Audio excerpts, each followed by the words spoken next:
Bonjour ou bonsoir à tous, vous qui regardez les vidéos, que ce soit le jour ou la nuit, ici DVD Pro Catch. Maintenant, je poursuis encore sur deux coffrets de DVD de catch WWE, évidemment.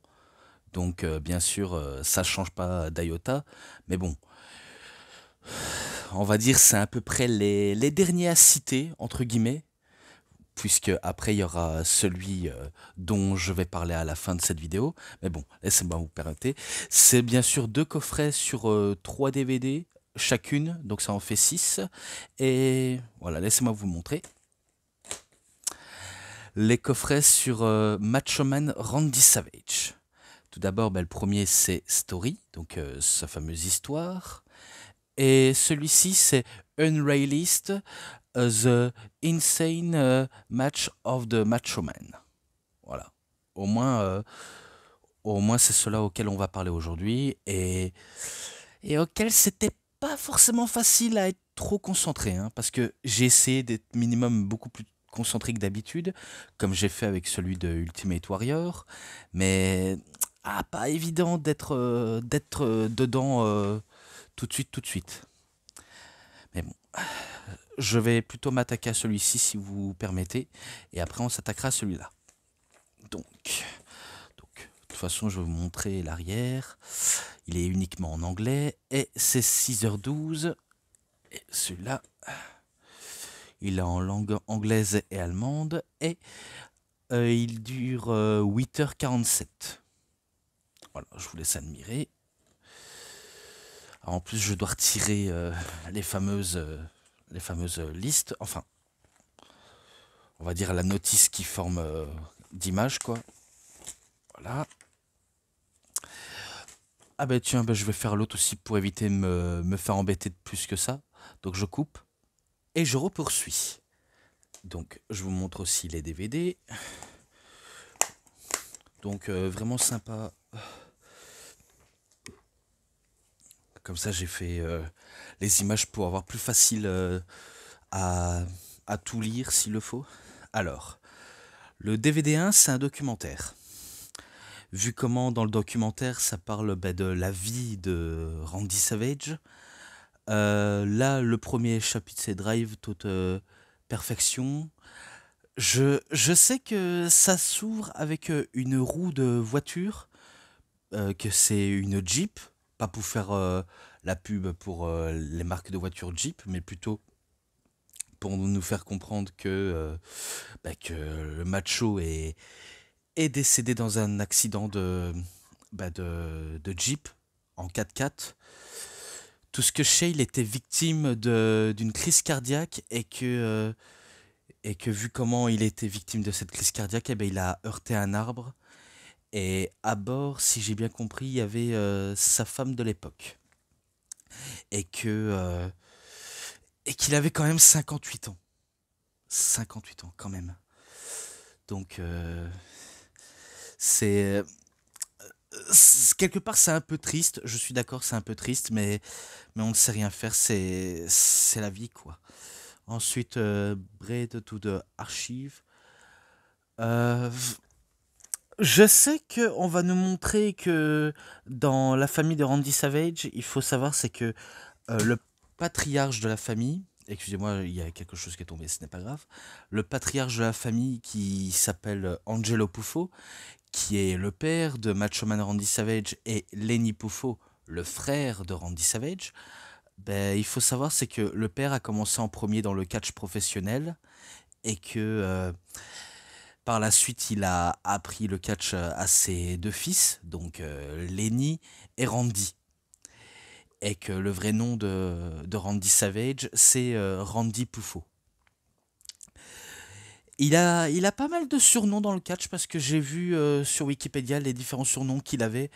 Tout ce que je peux retenir, c'est Mister Madness, Exécutionneur et il y a un autre, mais je ne sais plus.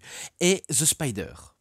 Comme on va voir, The Spider, c'est le nom auquel il avait arboré et que quelque part il est fan de comics Spider-Man et que peut-être quand j'aurai un peu trop dit, je vous dirai un peu plus de comment, le comment du pourquoi. Mais bon, voilà. Donc, Baseball Days. Avant qu'il soit lancé dans le catch, bien sûr, il a effectué d'autres sports comme le basketball, euh, le football américain et surtout, plus précisément, le baseball, auquel il était doué pour ça, mais que sa carrière fut brisée jusqu'à ce qu'il ne... Je sais pas s'il n'a pas été recruté, mais je crois que ça parle quelque chose comme ça. Mais tout ce que je sais, ben, vu comment il n'était pas fort ennemi, eh bien, par la frustration et la rage qu'il avait en lui, eh ben, il s'est mis à arrêter le baseball et se consacrer sur le catch professionnel. Voilà comment je pourrais en dire. Tradition into the wrestling. Donc ça, c'est une tradition familiale de père en fils et et qui va développer son personnage du macho man.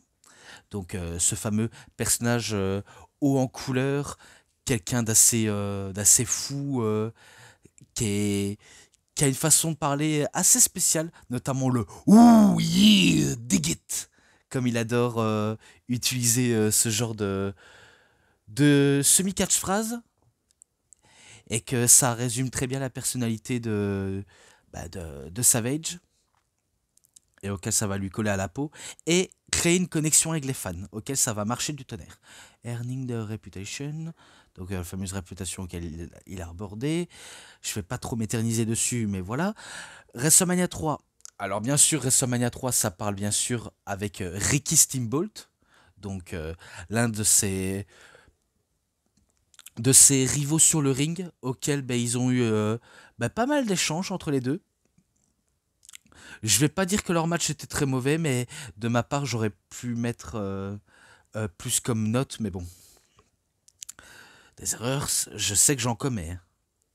Ensuite, WWE Champion, donc c'est quand il réussit à devenir champion de la WWE en, dans la finale du WrestleMania 4 auquel il avait battu Ted DiBiase, ça je m'en rappelle très bien. Ensuite, Mega Powers, donc son alliance avec Hulk Hogan, auquel c'est deux hommes extrêmement puissants. Attendez, je vais vite poursuivre parce que là mon chien il demande à partir. Donc je repoursuis sur les Mega Powers.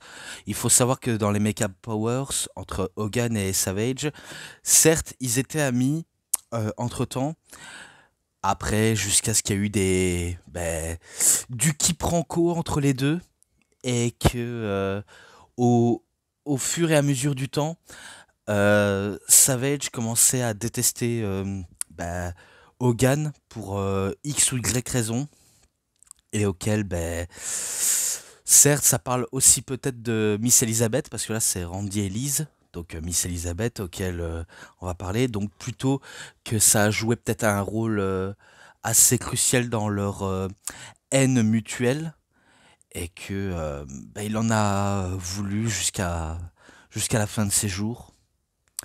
Et pourtant, entre Randy et Liz, ils formaient le couple assez spécial, mais très attachant et émouvant à la fois, vu comment ils, ils ont connu que des belles heures, si ce n'est que lorsqu'ils se sont quittés, ils sont revenus, jusqu'à faire un mariage au SummerSlam, qui était le main event du show. Et c'était, on va dire, le couple auquel on adorait, vraiment. Spokesperson, ensuite WCW, donc ça c'est quand il décide d'y aller à la WCW pour la première fois, alors qu'il avait promis à Monsieur McMahon qui ne le trahirait pas. Et finalement, il n'a pas tenu sa promesse. Et du coup, il est parti à la concurrence. Et McMahon a pris ça en mal. Et il en a longtemps voulu à Randy Savage. Et que, surtout, je me rappelle d'une rumeur très très grave à son encontre. Comme quoi, ce qui paraît, il aurait, entre guillemets, couché avec Stephanie McMahon. Alors qu'elle était mineure. Mais ça, c'est tout ça peut être faux parce que déjà c'est pas possible, c'est clairement pas possible. Euh, Je, je sais que dans la vie c'est possible, mais dans son cas, Macho Man, je ne crois pas.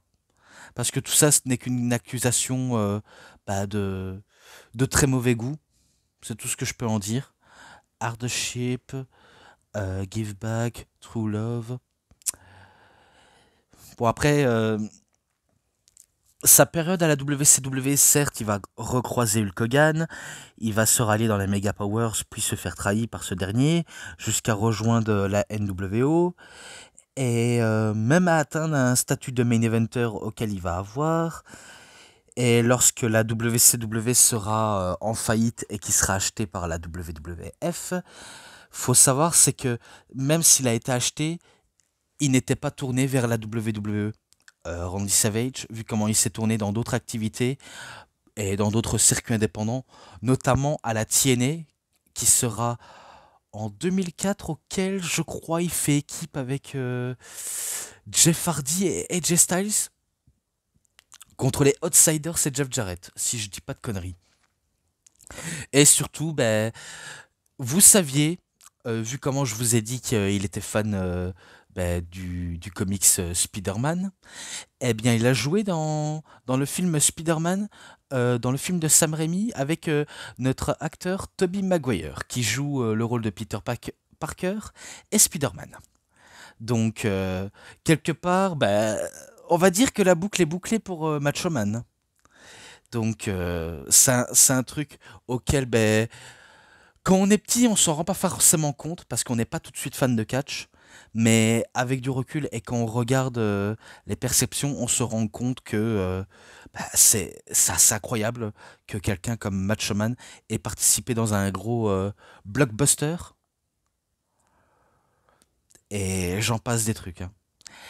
Et si je crois bien, même dans les années 2000, il avait fait un album de rap auquel, auquel je crois il taclait sévèrement Hulk Hogan et je crois qu'il taclait bah, les hauts dirigeants de la WWE, notamment McMahon et, et d'autres.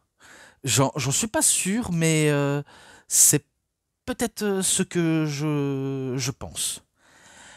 Et en parlant de Miss Elizabeth, il faut savoir c'est que Miss Elizabeth, euh, elle est morte d'une overdose de médicaments et de drogues et d'alcool auquel elle vivait ben, dans la maison de Lex Luger, que lui-même était déjà marié à cette période-là et déjà des enfants. Et les choses ont plutôt mal tourné et quelque part, ben, Lex Luger était un peu le suspect dans tout ça. Et que elle meurt à l'âge de 42 ans. Vous vous rendez compte? 42 ans. Et son frère, Lenny Poufo, il faut savoir, c'est que lui, il est décédé il y a déjà plus de un an, bientôt 2 ans, auquel il a 68 ans et qu'il était déjà décédé. Et bien sûr, entre-temps, Macho Man, il a arrêté le catch, il a refait sa vie, s'est marié avec sa dernière épouse, et auquel, bien sûr, on va dire, sa crise cardiaque a été fatale pour lui. Et il a rendu quelque part l'âme, donc le 20 mai 2011, je crois. C'est la date auquel il est décédé. J'en corrigez-moi et tapez-moi si j'ai tort ou raison, mais j'essaie de savoir si c'est vrai. Et bien sûr, ben, on conclut avec ben, les histoires de Macho Man Randy Savage. Et voilà comment ça se termine. Maintenant, DVD 2, Randy Savage contre Ricky Steamboat pour le titre intercontinental aux Superstars du mois de novembre 1986. Alors, il faut savoir que la plupart des matchs auxquels j'ai vu, que ce soit dans une List et celle-ci, il y a quelques perles rares, mais parfois des matchs un peu préférables à oublier. Si je ne m'abuse, c'est victoire de Ricky Steamboat par disqualification, vu comment Savage avait utilisé bah, les méthodes assez traîtres de sa part, vu comment il a un peu coupé la respiration du dragon. et qui s'est même emparé d'une cloche pour le frapper avec. Et du coup, ben, Ricky Steamboat, vu comment il n'arrive plus à trouver l'air et qu'il a du mal à respirer, il s'étouffe. Il s'étouffe et voilà comment la rivalité en était venue aux mains. Voilà. Ensuite, Randy Savage qui affronte Bruno Sammartino, toujours pour le titre IC, mais dans un lumberjack match, donc un match des bûcherons au Boston Garden, pardonnez-moi, pendant le mois de février 1987. Vous connaissez les lumberjack matchs, ça part quasiment dans tous les sens, et auquel certes il y a eu des multiples interventions, et que c'est un match nul, et que c'est un 3,5. Pareil avec Savage et Steamboat, c'est un 3,5 également. Donc voilà. Ensuite, la revanche, toujours pour le titre, dans le show Maple Leaf Wrestling, toujours en février 1987. Ils auraient dû mettre des chiffres de jour, mais non, ils l'ont pas fait. Maple Leaf Wrestling, je sais que dans notre époque à nous, il y en a déjà une structure qui s'appelle Maple Leaf Pro Wrestling, mais c'est plutôt un show de la WWE. C'est pas un show indie. Ouais, pas mal, vraiment pas mal, mais que si je ne m'abuse de cela, c'est victoire de Macho Man Randy Savage qui bat, si je dis pas de bêtises, Ricky Steamboat. Et que ce match-là, je lui mets un 3,50 pour le coup. Ensuite, il affronte Harley Race à Philadelphie, Pennsylvanie, en septembre 1987. Auquel, dans ce match-là, il s'est passé des trucs jusqu'à ce que Harley Race décide de faire un diving headbutt, pas de la troisième corde, mais sur place, et qu'il atterrit dans le béton. Et il faut savoir qu'à l'époque, ils n'avaient pas mis les tapis. Eh bien, Harley Race, lui, se défonce la tête en la première, et qu'on le voit qu'il saigne du front. Ah, je comprends pourquoi cette prise fait quand même des dégâts. Enfin, c'est plutôt coup de boule, fait plutôt de dégâts sur le sol. Et que si je dis pas non plus de bêtises, c'est victoire de Randy Savage sur Harley Race et que c'est un 3,40. Là maintenant, un match à 6 dans un match en cage au Boston Garden en mois de mars 1988, auquel il fait équipe avec The Street Force. Street Force. Alors, dans ce Street Force, c'est, si je dis pas de bêtises, c'est Tito Santana et Ricky Martel. Et qui avait face à eux The Honky Tonk Man et The Hart Foundation. Donc, vous savez, Bret Hart et Jim Neidhart. Il y avait les Face et les Heels qui étaient sortis de la cage jusqu'à ce que le dernier qui soit sur le ring, enfin les deux derniers, l'un va rester sur le ring et l'autre va sortir du ring pour grimper la cage et en finir. C'est Macho Man. Donc victoire on va dire des, entre guillemets, face, entre guillemets bien sûr, 3,50 également. Ensuite il affronte Ted DiBiase pour le match de la WWE au Boston Garden du juillet 1988, auquel c'était certes intéressant, mais pas forcément trop exceptionnel, mais bon, on s'attend parfois à rien. C'est victoire de Randy Savage par disqualification, vu comment Virgil, qui accompagnait bien sûr Ted DiBiase, intervenait dans le match. Donc voilà, c'est victoire du macho. Ensuite, il affronte Bad News Brown, ou bien sûr Bad News Allen, mais moi je pourrais l'appeler The Bad News Allen Brown. Dans un Maple Leaf Wrestling, bien sûr, en janvier 1989.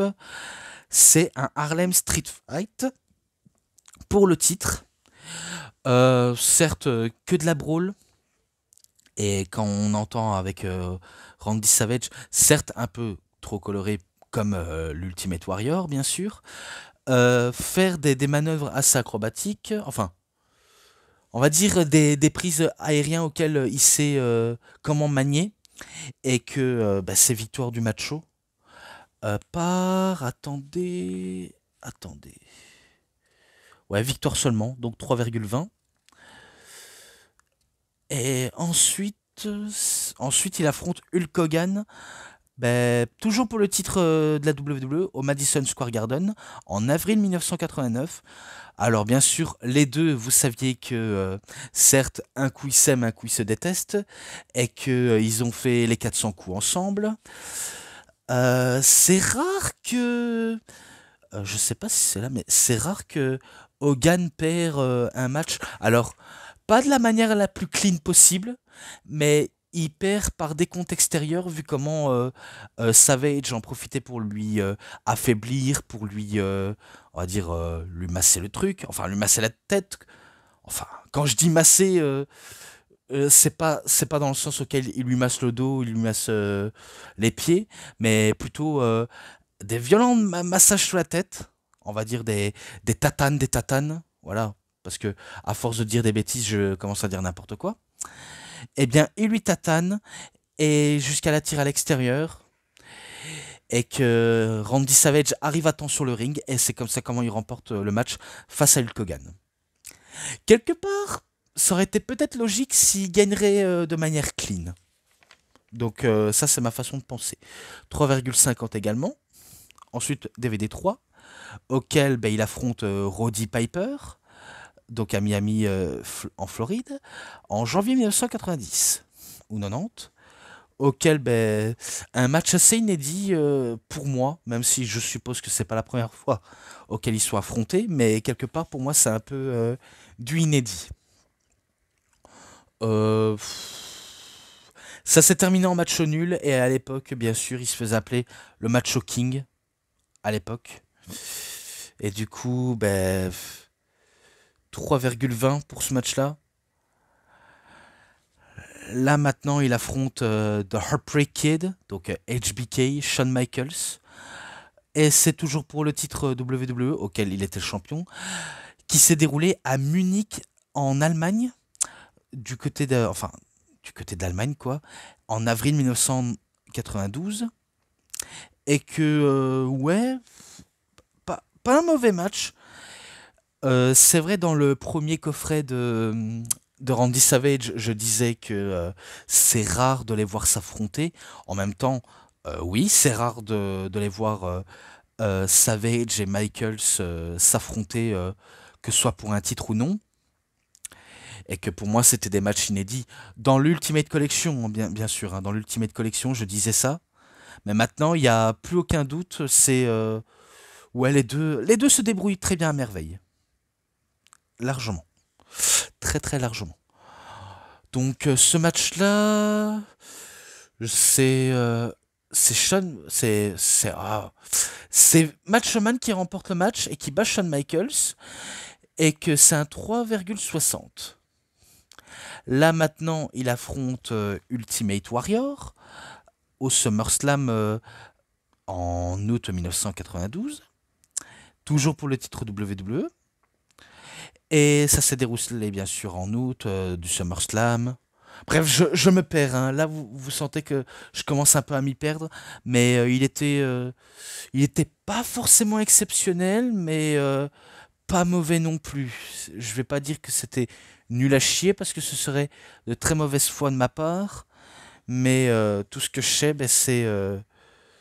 c'est victoire du Warrior, mais par décompte extérieur, vu comment Macho Man n'avait pas réussi à arriver à temps, et que voilà comment ils en sont venus, mais ils ne remportent pas le titre. Voilà. C'est toujours le macho qui conserve le titre, mais il ne remporte pas la ceinture Ultimate Warrior. Alors ce match-là, c'est un 3,50 également. Ensuite, il affronte Ric Flair, toujours pour le titre WWE, à Hershey, Pennsylvanie, en septembre 1992.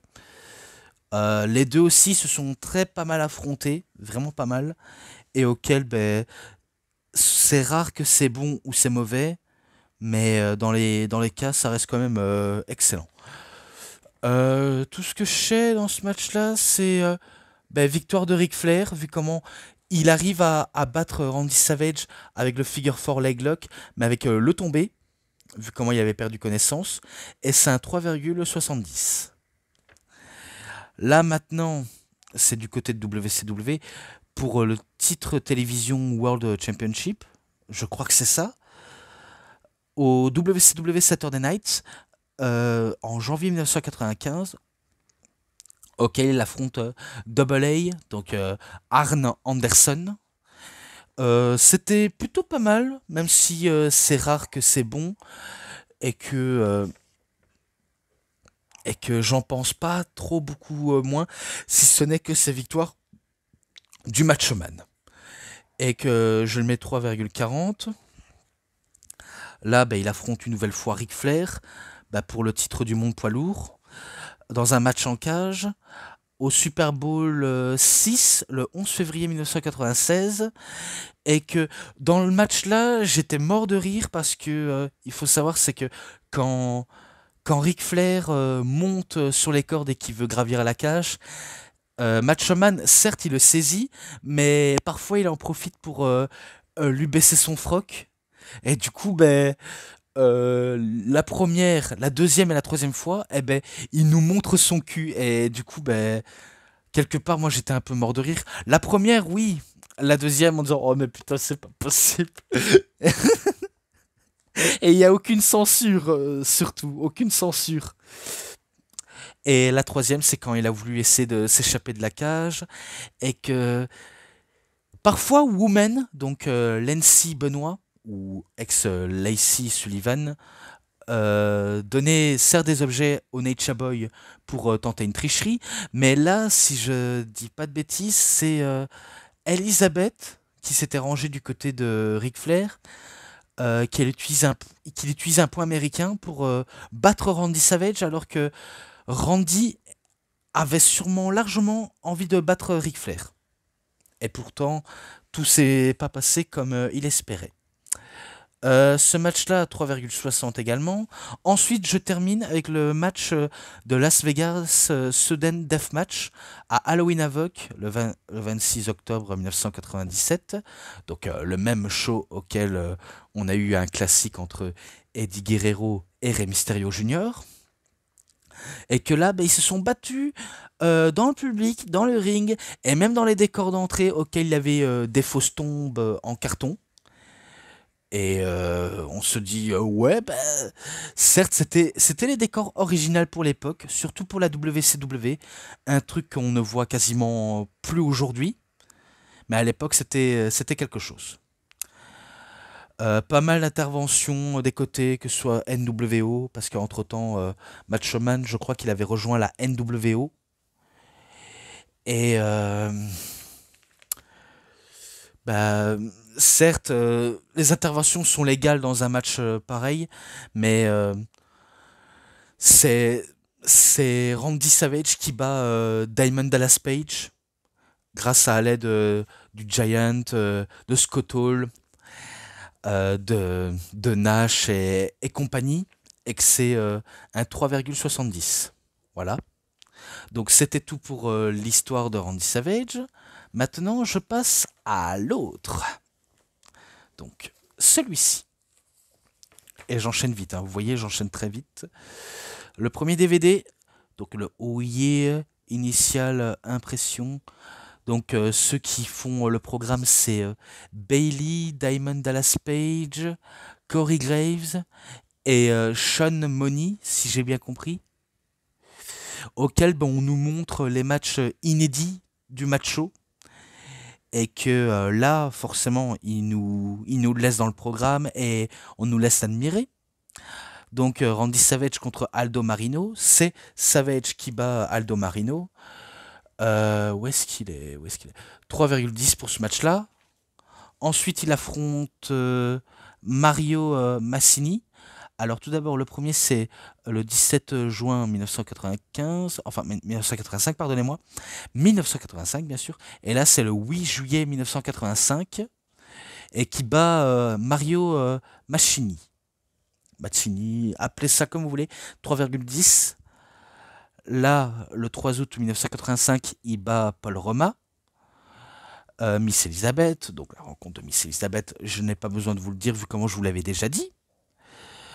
Le 9 septembre 1985, il fait équipe avec Jesse Ventura, donc The Body, Jesse The Body Ventura, contre Mario Maccini et Mike Rice.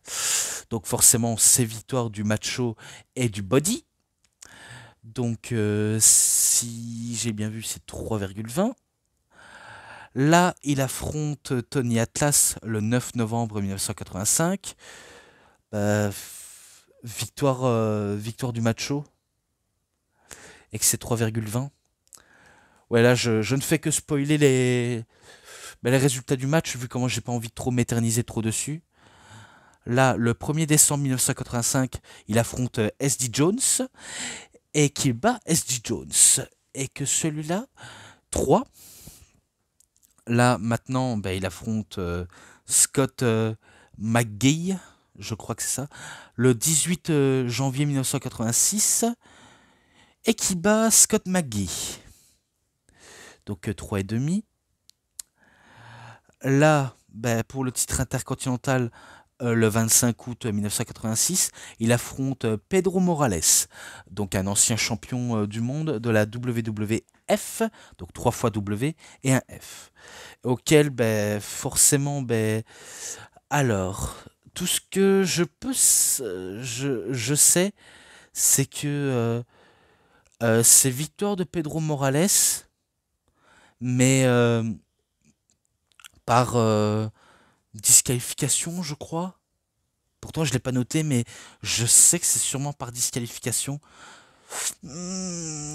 Ah, peut-être, hein, peut-être. Mais bon, je dis ça, j'essaie quand même d'y aller à l'essentiel. Ensuite, là, c'est les promos, parce que parfois, il y a des promos. Le 10 septembre 1986, Macho Lifestyle, donc style de vie de macho. Et que là, le 13 septembre 1986, il affronte Troy Marty. Donc Troy Marty. Pourtant j'ai marqué Trey Marty, mais c'est Troy. Auquel il le bat, c'est un 3. Là, il fait équipe avec The Honky Tonk Man, donc le 5 janvier 1987. Auquel il affronte Ricky Steamboat et Hulk Hogan. Et les principaux victorieux sont Hulk Hogan et Ricky Steamboat par disqualification, vu comment les heels, donc Macho Man Randy Savage et Honky Tonk Man, ont fait exprès de se faire disqualifier de manière justifiée. Donc voilà, 3,40.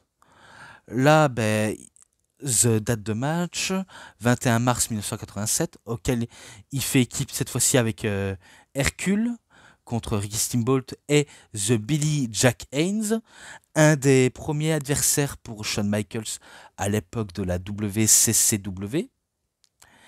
Et que c'est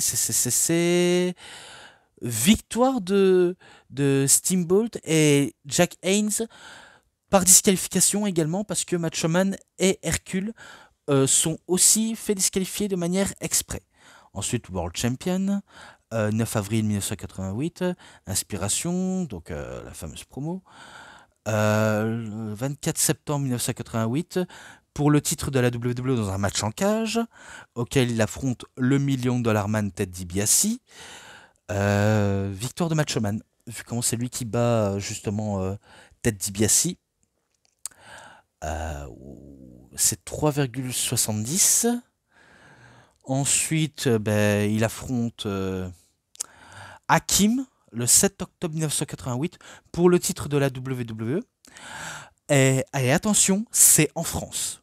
Oui, parce que il y avait l'annonceur. C'est un Français, je ne connais pas son nom. Je crois que j'ai déjà vu une image d'archive en version française à l'époque où c'était sur Canal+. Et d'ailleurs, vous allez être étonnés, il y avait les sponsors, la sponsor de la chaîne Canal+, RTL et Le Parisien. Oui, le fameux journal parisien, auquel c'était en sponsor avec la WWE à l'époque, quand il venait en France. Eh bien, ouais, c'est rare de voir ça, surtout quand c'est un show en France. Eh bien, si ma mémoire est bonne, enfin si j'essaie de trouver, c'est victoire de Randy Savage par disqualification, vu comment Hakim s'est fait disqualifier, et que c'est le Macho qui remporte le match, et que c'est un 3,20. Et la célébration est une célébration sur les paillettes de confetti. Voilà, je poursuis. Le dernier du premier DVD. Le 24 octobre 1988, auquel il affronte André le Géant. Pareil pour eux, je pense que c'est pas la première fois qu'ils s'affrontent, et pourtant c'est le Macho Man qui remporte le match par disqualification. Toujours des disqualifications, hein, et que je lui mets 3,5, parce que il y a un moment donné c'était bon, mais après ça devient un peu moins bon quand il y a des disqualifications. Vous le savez très bien. Donc voilà, maintenant DVD 2, Patience, le 7 mars 1989, auquel il affronte Ultimate Warrior. Alors, il faut que je le trouve le match, parce que j'ai écran plus petit, je vois pas tellement bien. Euh, C'est Randy Savage qui bat Ultimate Warrior, mais par décompte extérieur, vu comment Ultimate Warrior s'est fait mis KO par le, le Macho Madness, comme on pourrait aussi le surnommer. Et du coup, il n'a pas su venir à temps, et du coup, c'est victoire par décompte extérieur. Et que c'est un 3,5 encore. Donc là, voilà, je poursuis. 15 avril 1989, dans le show de Brother Love Show, un Sensational Manager, donc en parlant de Sensationnel Sherry Martel, de Queen, enfin de King et de Queen. Voilà, leur alliance entre les deux. Mais le 23 avril 1989, toujours pour le titre WWE en jeu, il affronte Hulk Hogan, encore une nouvelle fois. Et c'est victoire par décompte extérieur, parce que Hulk Hogan n'a pas su venir à temps, et c'est 3,50. Mais très manière différente, hein. Très de manière différente, mais quand même, quand même. Ensuite, le 16 mai 1989, il affronte Brutus de Barber Beefcake. Voilà. Euh, je crois qu'il le bat, si j'ai raison ou pas, mais il faut que je vérifie vu comment il y a tellement de noms auxquels j'ai cité. Non, non, c'est Brutus Beefcake qui bat Macho Man par disqualification, vu comment Macho Man s'est fait disqualifier avec son titre. Voilà. Ensuite, le 1er novembre 1989, il affronte Hercule. C'est victoire de Macho Man, donc il bat Hercule Hernandez, et que c'est 3,10. Enfin, je crois que c'est Hercule Hernandez ou Hercule tout court, hein. Bref, peu importe. 17 juillet 1990, match mixte avec Macho Man Randy Savage qui fait équipe avec The Sensational Sherry Martel, donc Macho King, de King Macho Man, j'en passe des noms, et de Queen Sherry Martel, contre The American Dream, Dusty Rhodes et Saphir. Saphir, c'est victoire du American Dream qui battent les méchants, donc de Macho King Randy Savage et de Queen Sherry Martel. Donc c'est 3,20. Ensuite, il affronte Coco Beware le 22 décembre 1990. Il le bat. Donc forcément, il bat Coco Beware. Où est-ce qu'il est? C'est 3,10 également. Là, 23 mars 1991, The Kingdom of Madness, donc le royaume de la folie, Snake Beatles, Restate le 16 novembre 1991. Et ensuite, le 2 décembre 1991, il fait équipe avec Roddy Piper de Axan Jim Duggan contre Ric Flair, Jake the Snake Roberts et contre The Undertaker. Alors, ce match-là, c'est victoire des Face qui battent Savage, enfin qui bat Flair, Roberts et Taker, donc 3,40. Ensuite, il affronte The Barbarian le 30 décembre 1991. Donc il le bat. C'est... allez, la note. 3. C'est un 3.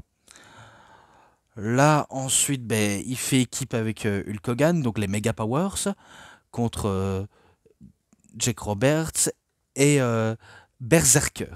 C'est victoire des Face, donc de la Mega Powers. Et ce match-là, ben, 3,40. Euh... Ah non, non, c'est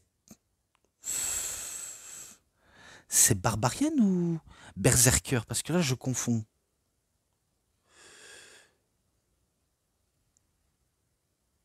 3,5. Ouh là là, faudrait que je corrige. 3,5. Là, bah, il affronte Jake Roberts le 10 mars 1992. Où est-ce que t'es 3,20 et que c'est victoire de Macho. Là, bah, two-time WWE Champion, le 8 avril 1992.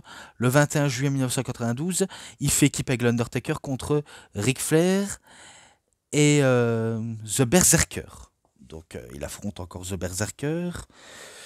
3,5 et que c'est victoire du Macho Man et Taker. Là, il affronte Razor Ramon, donc Scott Hall, le 28 octobre 1992. Et c'est victoire de Razor Ramon par décompte extérieur, vu comment Randy Savage n'a pas su venir à temps. Donc c'est 3,40. Et ensuite, le dernier, ben, le 14 décembre 1992, il affronte The Terrifice Terry Taylor, et que c'est 3,10. Donc maintenant, je passe au DVD 3. Ouais, j'essaye d'aller plus vite que prévu. The Speaking from the Heart and Catching a Turn, musique vidéo au texte, Ambassador, donc un ambassadeur. Le 28 mars 1993, il affronte Yokozuna. Il perd contre Yokozuna, c'est tout ce que je sais. C'est un 3,5. Ensuite, il affronte le narcissique, le Total Package, Lex Luger, le 15 juin 1993. Je pense que c'est Lex Luger qui bat Randy Savage avec son fameux métal, enfin coup dans métal auquel il s'était fait opérer et qui le bat et il a entre guillemets triché, voilà tout. Ce match-là, 3,40. Ensuite, il affronte Mister ou Monsieur Hugs le 26 juillet 1993. Il bat, justement Monsieur Hugs, donc 2,90. Là, bah, il fait équipe avec Mister Perfect Kurt Hennig contre Giant Gonzalez et Mister Hugs. Auquel bah, c'est eux qui les bat. C'est eux qui les bat, tout simplement. 3,20. Là, maintenant... où est-ce que je suis, là? Ouais, parce que là, je suis parti un peu trop vite. Macho Man Randy Savage contre Fatou, le 13 décembre 1993. Auquel, ben, c'est lui qui bat... il bat Fatou, et c'est 3,10. Ensuite, il part du côté de la WWE, Snap into WCW. Le 13 décembre 1984, Welcome to the Atlanta. Bienvenue à Atlanta. Les Mega Powers se reforment et ils affrontent Kevin Sullivan et Butcher. Et c'est victoire des Mega Powers. 3,50. Là, il affronte Stone Cold Steve Austin le 27 mai 1995 pour le titre des États-Unis de la WCW pour un second round du match. Je crois que c'était au meilleur des 3 ou 4 manches entre les deux. C'est Randy Savage qui bat Steve Austin. Donc Stone Cold Steve Austin, évidemment. ce match-là, il faut que je trouve. 3,40 également. Je sais, je peux paraître être répétitif à force de mettre les matchs, mais bon, je fais ce que je peux pour, euh, pour les classer comme je peux les mettre. Le 25 décembre 1995, pour le titre du monde poids lourd de la WCW, il affronte Ric Flair et c'est victoire du Matchman par disqualification, vu comment il y avait intervention des sbires de Ric Flair. Donc pourtant un match tellement bien, mais gâché par les interventions et disqualifications. 3,70. Là maintenant, il affronte Kurosawa le 25 mars 1996 et il le bat. Il le bat et c'est un 3,5. Là, le 15 avril 1996, il bat Earl Robert Hayton, donc il le bat, et que c'est un 3. Ensuite, What is Name, le 3 mars 1997. Et il affronte Mr. Perfect Kurt Hennig le 11 août 1997. Et c'est victoire de Kurt Hennig par disqualification, vu comment il y avait... je me rappelle plus, mais je sais qu'il y a des trucs auxquels je m'en rappelle, mais d'autres que je m'en rappelle plus très très bien. Mais tout ce que je sais, c'est victoire de Hennig, c'est 3,50. Ensuite, le 22 décembre 1997, il affronte Lex Luger. Et si je ne me trompe pas, c'est victoire du Machoman qui bat Lex Luger. Et c'est un 3,40. Et que là, je conclue avec un match mixte qui s'est déroulé le 17 mai, 17 mai 1999.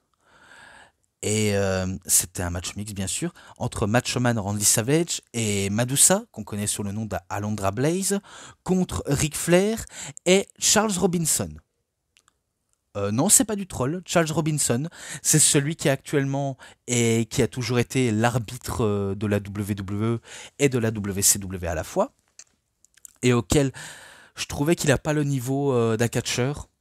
Il a peut-être le niveau d'un arbitre, mais in-ring de Ric Flair, il l'a pas. Le style, oui, mais le in-ring, non. Et qu'il y avait quelques trucs qui n'étaient pas forcément trop bien faits, selon moi. Et pourtant, c'est victoire de Macho Man et de Madusa. Et pour ça, c'est un 3,20. Et voilà comment je vais conclure. Mais avant de conclure, laissez-moi régler avec les pochettes pour les mettre dans l'ordre, si vous permettez. Donc voilà, je les ai mis dans l'ordre, comme vous le voyez. J'ai pas envie de perdre énormément trop de temps. Donc voilà, tout est fait, tout est dit pour les coffrets de Macho Man Randy Savage. J'espère qu'il en a pas fait d'autres, un peu comme l'Ultimate Warrior, j'espère. Et que ça a été intéressant de regarder et de dire ce que j'avais à dire. J'espère que ça vous a pas ennuyé, bien sûr, et que, bien sûr, dites-moi ce que vous en pensez. Si vous voulez pas, taisez-vous à jamais. Si vous voulez bien, ça me ferait extrêmement plaisir. Voilà. Donc, les derniers DVD et coffrets auxquels je vais m'attaquer, forcément, je vais vous le dire, et que c'est quasiment le dernier, et qu'après ça, peut-être qu'il faut que je m'arrête là. Si j'arrête, bien sûr. Excusez-moi, c'est parfois j'ai un hoquet et un petit re, donc je m'en excuse. Je parle évidemment du coffret et du DVD de l'Undertaker. Donc celui sur la streak de WrestleMania et The Last Ride, auquel je m'attaquerai. Et c'est pas tout, parce qu'il y a des shows que je vais poursuivre et que je vais faire des vidéos dessus, notamment le AEW Grand Slam et Vengeance Day pour NXT de la WWE, auquel je vais bien sûr m'éterniser dessus, et que moi je m'arrête là. Alors, le documentaire, les matchs, les segments promo et l'ensemble, 4,80, je lui mets ça. Voilà, me demandez pas pourquoi, si je le mets ça, mais voilà comment je peux le conclure. je peux m'arrêter ici si je le veux. Donc voilà, c'est tout pour cette vidéo de review. C'était DVD Pro Catch, j'espère que ça vous aura énormément bien plu. Et si vous avez aimé cette vidéo de review, vous savez ce qu'il vous reste à faire. Likez la vidéo, commentez, partagez, abonnez-vous à ma chaîne et cliquez sur la petite cloche pour avoir plus des notifications et des prochaines vidéos. Et moi, comme d'habitude, vous savez, vous connaissez la chanson, je vous dis bonne journée, bonne soirée à tous. Au revoir tout le monde pour une prochaine vidéo. A plus à tous les fans de catch. Allez, bye bye tout le monde.